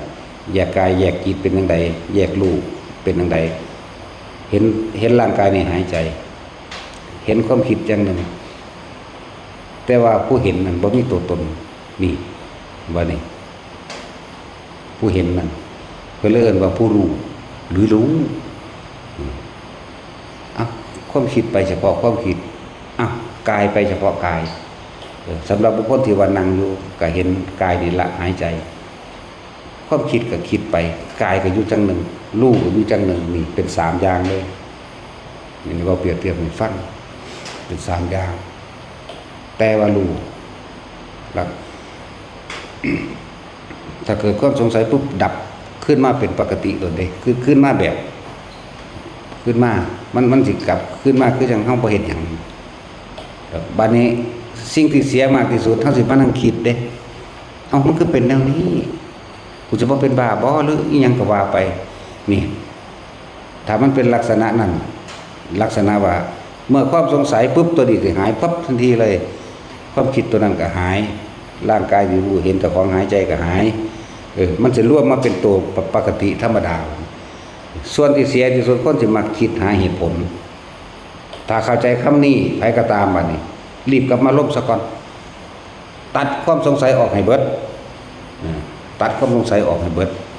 เฮ็ดดูเขาบางคนก็ถามว่าจะให้ทำอย่างไรต่อบ่ได้ทำอีหยังต่อเลยมันขึ้นจุดตรงนี้แล้วถ้ามันขึ้นมาถึงเหตุการณ์นี้ปรากฏการณ์นี้สภาวะนี้แล้วดูไปเรื่อยๆเป็นแค่คำบอกดูไปเรื่อยๆมันแยกนั่นแหละมันแยกเบิ่งไปเรื่อยๆจนกว่าคำว่าความเกิดความดับของความคิดแต่เฮาเข้าใจกับมันเห็นไปเรื่อยๆดอกมันจังสิเข้าถึงโทดันแท้ๆมันไม่เป็นคำบอกซื่อๆเด้คิดเรื่องนี้แล้วจบไปคิดเรื่องนี้คิดถึงผู้นั้นผู้นี้คิดถึงผู้นี้เรื่องนึงคิดถึงผู้นี้เรื่องนึงคิดถึงหมาอีกเรื่องนึงคิดถึงคนเรื่องนึงคิดถึงต้นไม้อีกเรื่องนึงคิดถึงเรื่องนั้นมันคิดเอาเองเฮาบ่ได้เป็นผู้คิด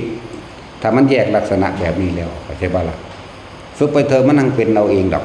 บ่แม่นเฮาเฮ็ดให้มันเป็นเอาเองเด้อเฮ็ดไปเรื่อยอย่างนี้จากลมหายใจอย่างนี้จากอุณาโลมเวลาเป็นนั่งเป็นไปเอาเองดอกคำว่าลมหายใจและอุณาโลมก็บ่แม่นว่าจะจ้องจับ2อย่างนี้ตลอดเด้บางคนก็อยู่ในความรู้สึกนั่นแหละอุณาโลมเลยกลางหัวเลยหนุนนาบเลยบ่แม่นว่ากลุ่มอุณาโลมกับลมอยู่ตลอดอันนั้นมันยังมีความเจตนาอยู่มันยังเพ่งอยู่มันยังคิดอยู่และผู้อยู่กับลมใดก็ลมไปเลยลมก่อนๆอยู่ในหูดังในโพรงหูดังของเองเวลามันเป็นทั้งเป็นดอกเป็นเอาเอง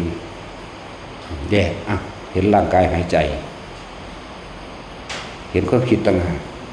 ผู้รู้คืออยู่นี่อันใดเป็นกูกันแน่ได้บัดนี้เนี่ยที่แรกมันก็สงสัยธรรมดาแต่ว่าบอกวิธีการตัดความสงสัยออกก็คือรีบกลับมาลมหายใจปั๊บให้เกิดความเคยชินในการทิ้งความคิดเข้าใจว่าที่บอกวิธีนี่ให้เกิดความเคยชินในการสงสัยในการทิ้งความคิดเพราะทุกสิ่งทุกอย่างมันก็เกิดจากจิตเกิดจากจิตกับผู้รู้กับจิตเป็นอันเดียวกันแต่ว่าจิตกับมันก็มีหน้าที่คิดสิ่งที่คิดทั้งหลายก็คือคิดถึงอดีตนั่นแหละแต่เลยอย่าให้มันชินเมื่อมันมาถึงหม่องนี้แล้วรีบกลับมาลมปั๊บมันตัดของมันเองดอกตัดอย่างตัดความคิดนั่นแหละแล้วมันจะคำว่าว่างบัดนี้ว่างจริงๆคือว่างจากสิ่งที่มีอยู่ว่างจากความคิดที่มันคิดเองว่างจากภาพรูปรสกลิ่นเสียงกระทบสัมผัสรู้สึกเพียงกายแต่รู้อยู่เฉยๆจิตไม่คิดไม่นึกความรู้สึกพอใจหรือไม่พอเกิดขึ้นมาได้เฮ็ดให้มันชินจนหมุนรอบถึง24ชั่วโมงได้จนเป็นอาการิโกบ่มีการบ่มีเวลาเลย พุละจังเอิ้นอรหันต์อารมณ์มันเกิดบ่ได้นะครับที่ว่าชั่วขณะก็มีอยู่สู่คนนั่นแหละแต่ว่าเฮารักษาคำว่าตลอดบ่ได้นี่นะก็เลยต้องอาศัยการฝึกจนเกิดเคยชินนั่นเองชินจนก็ว่าชั่วขณะกับตลอดการหรืออากาลิโกนี่ต้องอาศัยความฝึกเด้บ่แม่นคิดเอานะฝึกไปเรื่อยฝึกไปเรื่อยบัดนี้มันก็รู้อยู่เฉพาะของมันเองความคิดก็คิดไป คำว่าว่างจริงๆคือว่างจากสิ่งที่มีเด้บ่แม่นว่างแบบคนนอนหลับบ่เห็นหยังบ่แม่นว่างแบบการเข้าฌานเด้การเข้าฌานว่างจริงบ่มีหยังเลยอันนั้นแต่ว่าคันบ่รู้สึกโตบ่เห็นหยังพร้อมว่างของเฮานี่คือในความว่างจากสิ่งที่มีบุคคลสัตว์สิ่งของตาเฮาก็เห็นอยู่แต่ว่าเฮาไม่นำเข้ามาคิดไม่นำเข้ามานึกดีโดยปกติคือเฮาใช้ชีวิตปกติเดี๋ยวนี้แหละ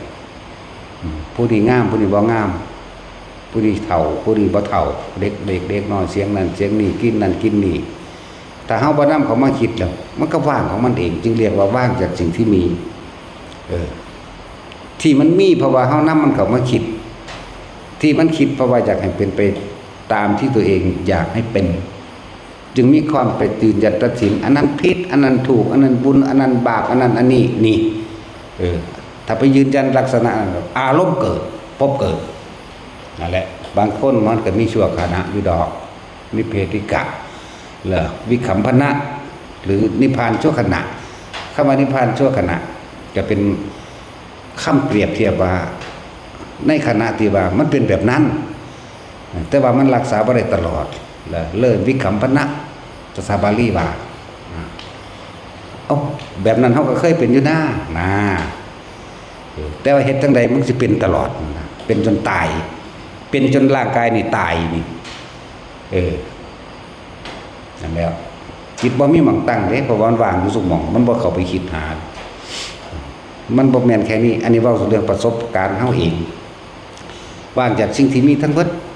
บ่ว่าบุคคลสัตว์สิ่งของดินฟ้าอากาศร้อนและหนาวบ่นำเข้ามาคิดว่างจากสิ่งที่มี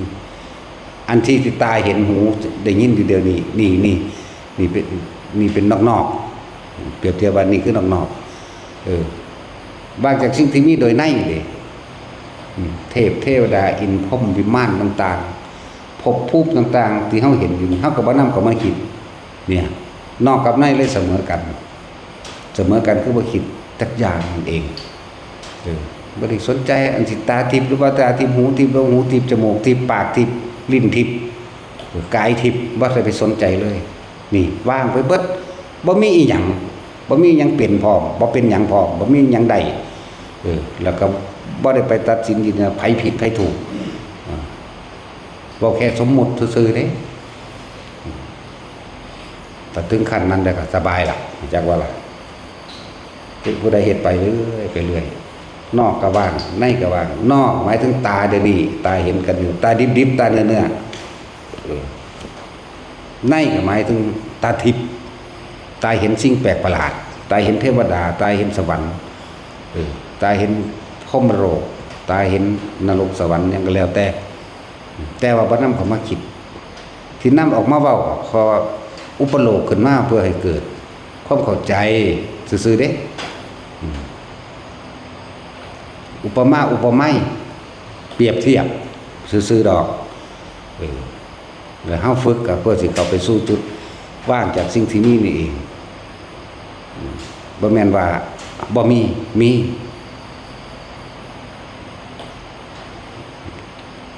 พระพุทธเจ้าตอนเพิ่นสินิพพานมันเข้าสู่สมาบัติเรียกว่าปวัตตันติอาจิระลึกก็ได้ระลึก42แสนโกฏสมาบัติเร็วขนาดเลยบัดสุดท้ายไปแซ่อยู่ในฌาน4แล้วถอยออกมานิดหน่อยแล้วก็ดับเลยว่างจากสิ่งที่มีนี่เป็นจังซั่นแต่สิแม่นบ่แม่นดอกอันนี้เป็นแค่ความง่ายๆว่าสันโต เขาบ่ยืนยันตัดสินว่าผิดว่าถูกเด้เด้อไปเห็นเอาเองไปหูเอาเองสิผิดหรือสึกสิจริงหรือปลอมก็ช่างผู้นั้นสิให้ความหมายตราบใดที่คิดอยู่มันก็เป็นไปเกิดจังว่าล่ะไปผิดไปถูกนั่นแหละเป็นเข้าไปสู่ความเข้าไปแซ่ในสัญญาเบทยิตนิโรธสมาบัติแล้วก็จะมาแล่นอีกบัดแล่นทำความบริสุทธิ์เต็มที่ของบ่ได้แล่นจากปฐมฌาน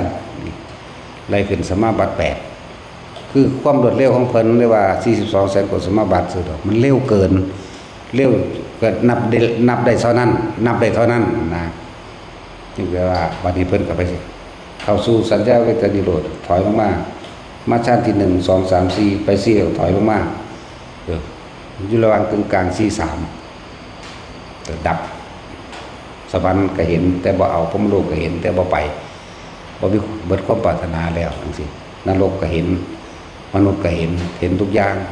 ว่างเบิดนั่นแหละเป็นลักษณะนั้นจริงหรือว่าจริงก็สร้างได้บ่ได้ยืนยันตัดสินเด้ถูกหรือผิดกันแล้วแต่ใครจะใส่ความหมายนั่นแหละคำว่าพวกเขาก็ฝึกไปคนที่ฝึกคนที่เขาไปเห็นว่าเป็นก็มีเด้อันบางองค์บางประเภทนั้นบอกว่าถือเกี่ยวกับสื่อว่าจังไดแต่ว่าโล่งบดละในนี่นะบ่มีความรู้สึกผิดถูกยังกับบ่จักหลายองค์ได้ที่เป็นอรหันต์บ่สอนบ่ปากจักสิว่าจังไดก็บ่ฮู้โลดไปจังซั่นเด้นั่นแหละเจ้าสิตายแล้วเจ้าสิไปไสกูก็บ่ฮู้คือกันเด้เมื่อถามปุถุชนคนธรรมดาเบิ่งดูไปสวรรค์นู่นแล้วเนาะตัดสินไปสวรรค์เอ้าบัดนั้นว่าปฏิบัติธรรมสิว่าบ่ฮู้ได้จังได๋ก็กูบ่ทันตายตายแล้วสิไปไสกูบ่ฮู้นี่ถูกลบเล่าดูหลายบัดนี้เอ้าปานนั้นว่าอันนั้นเขาคือว่าอันนั้นอันนี้ฮู้ฮอดมื้อตายมันจังซี่เอาก็กูบ่ทันตายนั่นนี่ก็มีเด้บาดเขาเจ้าสิตอบกูบ่ฮู้ดอกแต่กูบอกว่ากูบ่ทันตายสิก็มีมันก็บ่ทั้งเบิดเสมอไปดอกที่ว่ารู้วันตายหรือบ่รู้วันตายนะบางองค์เพิ่นบ่รู้จักหยังดอกสวรรค์ก็บ่เห็นหูก็บ่ทิพย์ตาก็บ่ทิพย์ลิ้นก็บ่ทิพย์ปากก็บ่ทิพย์กายก็บ่ทิพย์แต่ว่าบ่มีความคิดในความปรารถนาในความอยากได้ดีมีเป็นอีกแล้วอารมณ์ความรู้สึกต่างๆเกิดบ่ได้ผู้ใดสิเว้าเฮาได้เพิ่นก็เบิ่งตามแมปอยู่หั่นแหละย่องกระช่างยิ้มด่ายิ้มจังซี่ก็มีบ่คือเฮาเด้ย่องกูก็หัวเด้กูดีใจเนาะตัดสินด่ากูก็ทื่นขึ้นแมง100 เท่าเด้บ่ได้เอาน้อยๆเด้ด่ามาแม่กูด่ามึงหนักกว่าเก่า100 เท่าแปลงซั่นเด้เฮาพูดถึงผู้เพิ่นเข้าถึงตรงนั้นผู้เพิ่นว่างเพิ่นบ่เห็นดอกสวรรค์นรกแต่เพิ่นเห็นความคิดของเจ้าของเบิดความคิดอย่างซั่นทุกคนจะต้องอาศัยความจริงที่ตัวเองเข้าไปถึงเองเด้อซ้ำความจำนี่คนละอย่างกันนะที่นำออกมาเว้าก็แค่ว่าแนะทางให้ซื่อๆเด้เป็นแค่คำแนะนำซื่อๆเด้บอกทางให้ซื่อๆเด้ว่าคนเฮาสิรู้จริงกับประสบการณ์ตนเองนั่นแหละที่เป็นตัวยืนยันตนเองจึงบอกว่าอย่าไปให้ผู้ใดมารับรองยืนยันตัดสินตัวเองว่าได้ขันใดจะไปถามหาขีดหาขันมันเฮ็ดหยังผมได้โสดาบันแล้วบอกก็มีมาถามเฮาเฮ็ดหยังกูบ่ได้รู้จักหยังเนาะตัดสินผมได้สกิทาคาหรือยังหรือบางทีก็บอกออกมาเลยผมได้พระอนาคามีเด้ก็มีแม่ของบาดตายแล้วกูบ่ได้หยังกูสิบ่บาปเพราะนั้นอยู่ไกลมันว่ะซึกเอาเมียละได้ลูกนึงเมียก็ขี้ร้ายอ้วนๆตึกปึ้งอยู่เวลามันท้องใหญ่กว่าสิมันสิบ่แตกลายของโม่บ่เนาะแต่สิ เป็นอึ้งปึ้งเป็นคืออัตตะปึ้งนี่นะเนาะ นะบางคนก็มาว่าแต่ของเป็นโสดาบันบางคนก็มาว่าแต่ของเป็นสกิทาคามีบางคนก็ว่าแต่ของเป็นอนาคามีบางคนก็ย่านแต่ของเป็นอรหันต์ย่านตายโอ้ยดอกถ้าสูสิอยากเป็นเห็ดหยางอันนั้นอันนี้ก็ดีนั่นแหละความอยากแม้จะเป็นความอยากอันละเอียดแต่ว่าถึงสุดท้ายเราต้องว่างความอยากอันเป็นนิพพานนั่นแหละแม้นิพพานก็บ่อยากหรอกแม้อรหันต์ก็บ่ต้องเป็นบางทีแม้มันต้องว่างตัวนี้ออกที่แรกก็อาศัยความอยากอยู่เพื่อเป็นกำลังใจหรือเพื่อเป็นทางมันไปสักก่อนแต่ว่าว่างความอยากก็อยู่ในปัจจุบันนี่เป็น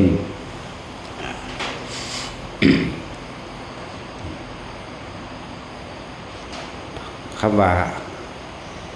แต่สักทีมีคำถามบ่เลิกบ่แล้วเด้อัน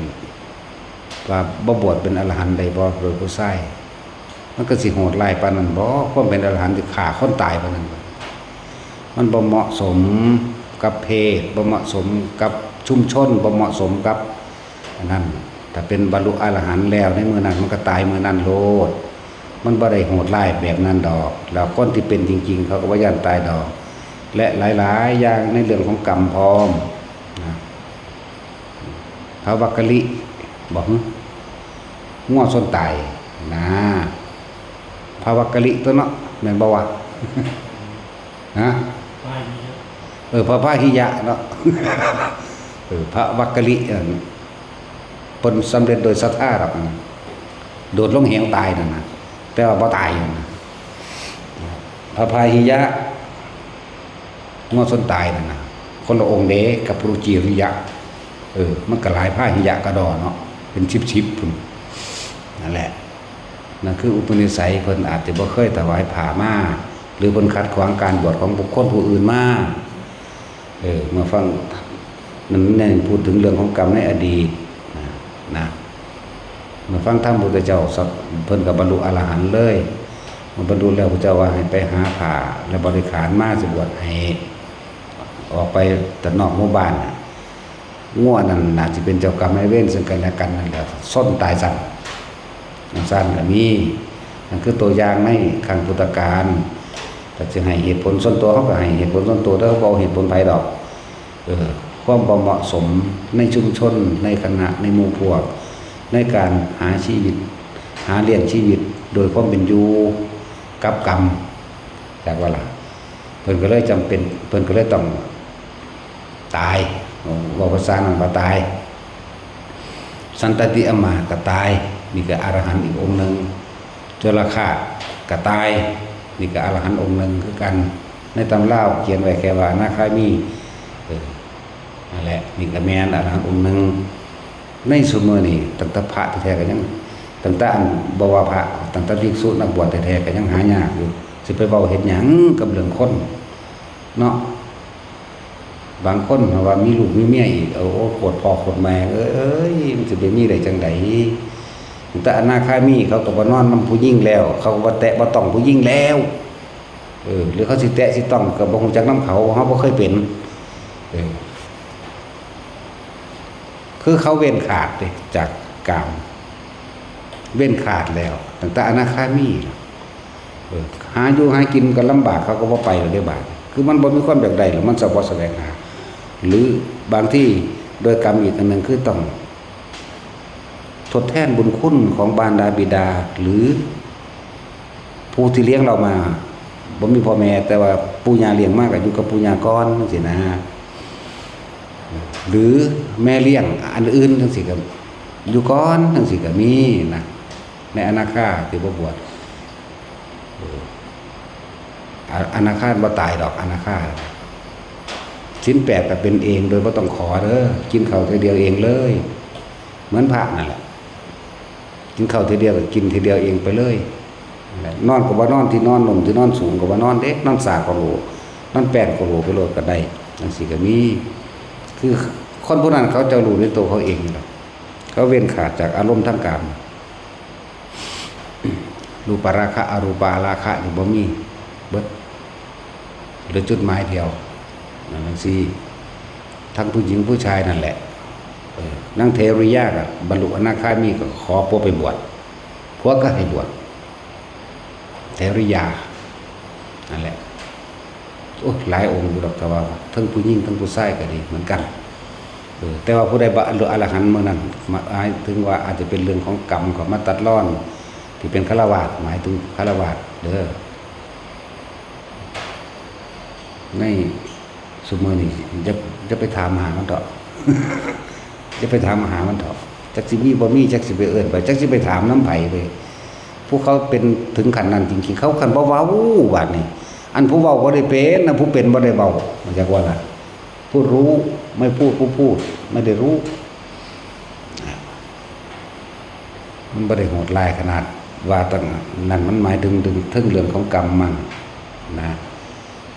เรื่องของกรรมคืออาจจะบ่ได้เคยถวายผ่ากฐินบ่เคยถวายผ่ายังก็ว่าไป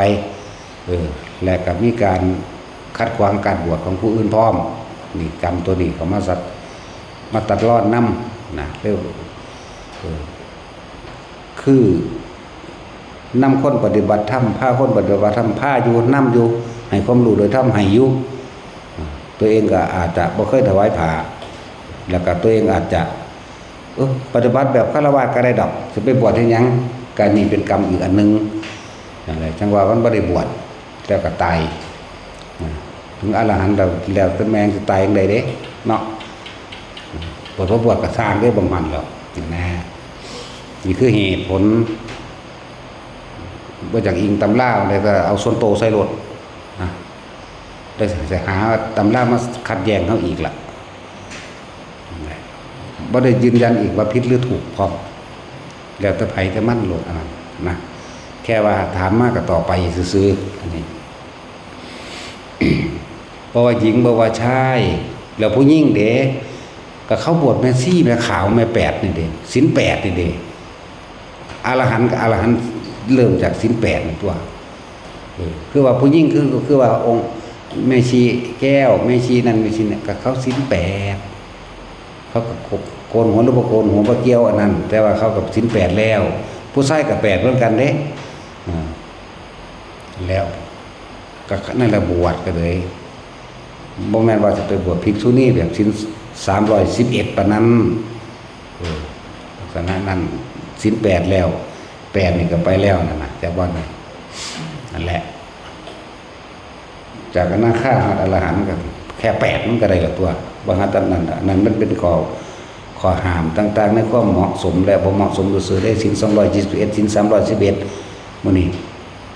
รากเหง้าข้อมูลของมันแท้ๆโคตรพ่อโคตรแม่มันแท้ๆกับศีล5นี่นึงเด้เจ้าบ่ล่ะโคตรเงาสักราชศีลเราเรื่องศีล5ไปหา8 5นี่โสดาสกิทาคา8อนาคาจนถึงอรหันต์เข้าใจว่าล่ะแล้วแบบนั้นอันนี้ก็โดยสมมุติมาเทียบให้ฟังซื้อศีล5ในอนาคาไอ้บ่แม่นโสดากับสกิทาคาเดี๋ยวว่าล่ะมี5เพราะมันยังมีการเสพกามกันอยู่นะแต่8แล้วมันบ่มีได้บัดการมีสุวิชาจารมันบ่มีแล้วมันอยู่ศีลมันอยู่ข้อ3นึงเด้ตัวศีล8แม่นว่าล่ะดังสั้นเขาเอิ้นบ่ยุ่งเกี่ยวบ่แตะต้องหยังละเลยว่า8นี่อนาคากับอรหันต์บัดนี้เลยเทียบผู้หญิงกันเด้เขาก็ศีล8 1ดอกเขาจะกับส่วนมากกับออกมาทั้งบวชนั่นแหละถ้าเป็นบ่ได้บอกว่าสิโกนหัวหรือบ่โกนหัวแต่ว่าเขาในใจของเขามันเป็นแล้วนั่นแหละโอ้จะบอกไปยังดอกว่าผู้บอกยังเลี้ยงลูกเลี้ยงหลานผู้ถามบอกว่าเป็นผู้บอก เอาผู้บอกก็ได้กูเลี้ยงแมงเบิดโลกเมียก็มีเป็นล้าน800,000อีกต่างหากเนาะตัดสินทั้งสั้นแล้วนั่นแหละอยู่ในปัจจุบันเถอะจะไปถามเอาคำตอบเพื่อจะไปตอบคำถามผู้อื่นเลยก็ต้องหาอันใดอันหนึ่งมาเพื่อสิเอาชนะกันดอกหรือเขาก็บ่ได้อยากชนะดอกแค่ถามมากก็ตอบ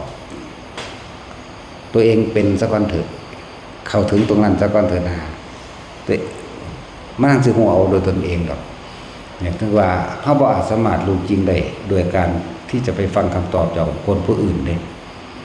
เฮาจะรู้จริงเองได้เพราะว่าเฮาลงมือเฮ็ดเองเป็นเองประสบการณ์เองฮ้อนเอาเองหนาวเอาเองเลยนะคือว่าคนบ่เคยปวดแขวไปเว้าเรื่องปวดแขวมันบ่ได้อารมณ์มันบ่ได้รสชาติเด้คนที่เคยปวดนี่โอ้ยปวดกับปวดใส่กันนี่บ่อธิบายไปหลายก็ได้เข้าใจโลดแต่คนบ่เคยปวดคือบ่เฮ็ดจังซั่นคือบ่เฮ็ดจังซี่เด้เนาะห่วยบ่เคยปวดกูถอนทิ่มแมงอย่างเดียวได้โลดมันสั่นเด้มีแต่สิถอนทิ่มมันสั่นเด้มันบ่ได้เศร้าเด้นั่นแล้วสั่นแหละคนเดินป่า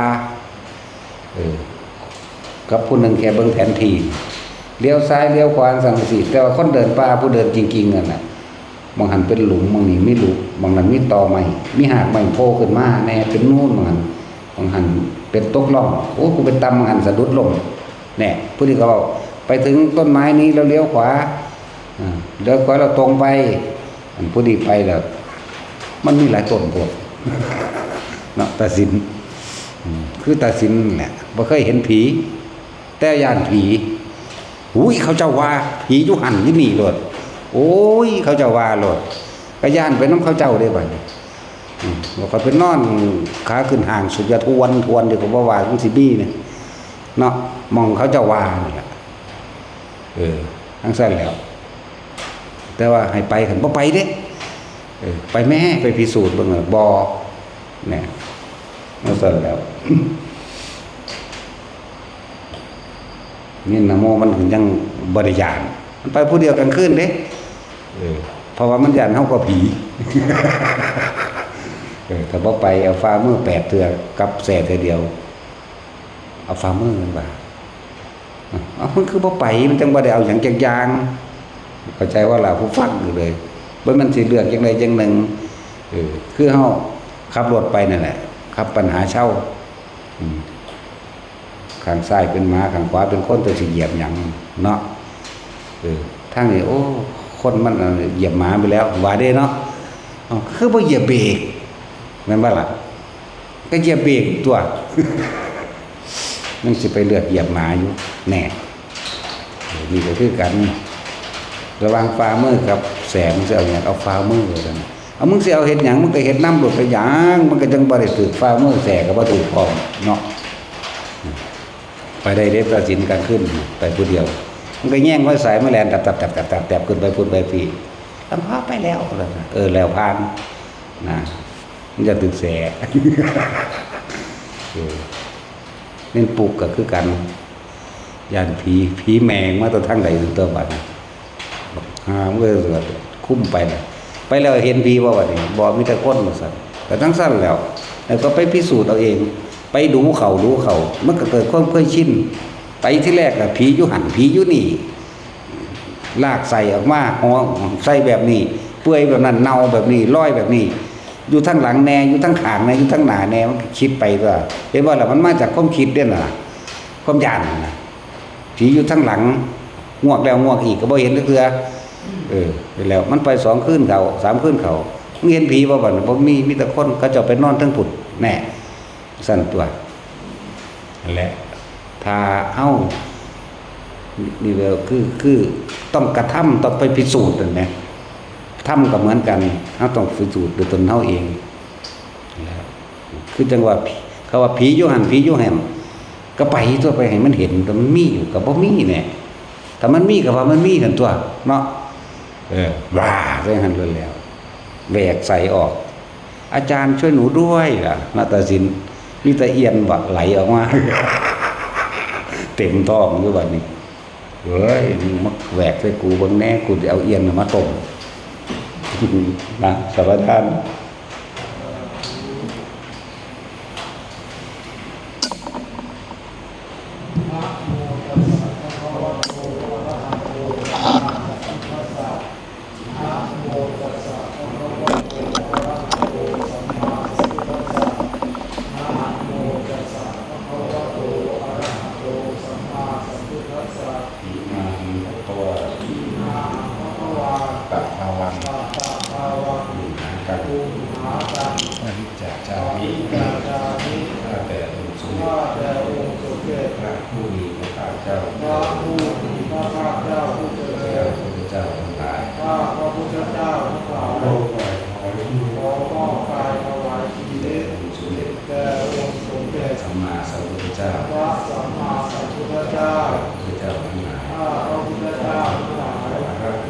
มี ขออาราธนาบารมี พระพุทธเจ้าทุกๆพระอง พระ ค์ พุทธเจ้าทุกๆพระอ พระ งค์ ปัจเจกพระพุทธเจ้าทุกๆพ พ ระอ ระ งค์ ปัจเจกพระพุทธเจ้าทุกๆพระองค์ พระธรรม พระธรรม และพระอริยสงฆ์ทั้งห และ ลาย พระอริยสงฆ์ทั้งหลาย ครูอาจารย์ทั้งหลา ครู ย บาอาจารย์ทั้งหลาย สืบสู่กันมา สืบกันมา มีพ่อแม่ครูอาจารย์ พ่อแม่ครูอาจาร พระ ย์ บัวพระบัวและพระปโนเป็นที่ ท สุ ร ด งหลวงตาบัวยาณสัพพโนสุที่ ขอ สุด ได้โปรดทุกจิ ข ต อได้โปรดยกจิต ของข้าพเจ้าทั้งสู่ภา ขอ วะ ข้าพเจ้าขึ้นสู่ภาวะ พระอาหารทั้งสี่ พ สิ ระ บ กรรมฐานทั้ง40 พ ทั ระ ศ ปิติทั้ง พ ห้า ระปีติทั้ง พระ ห้า วิปัสสนาญาณ พ ทั้ง ระ เก้า วิปัสสนาญาณทั้งเก้า องค์มาบังเกิดป อ ราง ค์ โม มาบังเกิดปรากฏ ในกายท ใน วาร กายทวาร ในวจีท ใน วาร วัจีทวาร ในมโนทว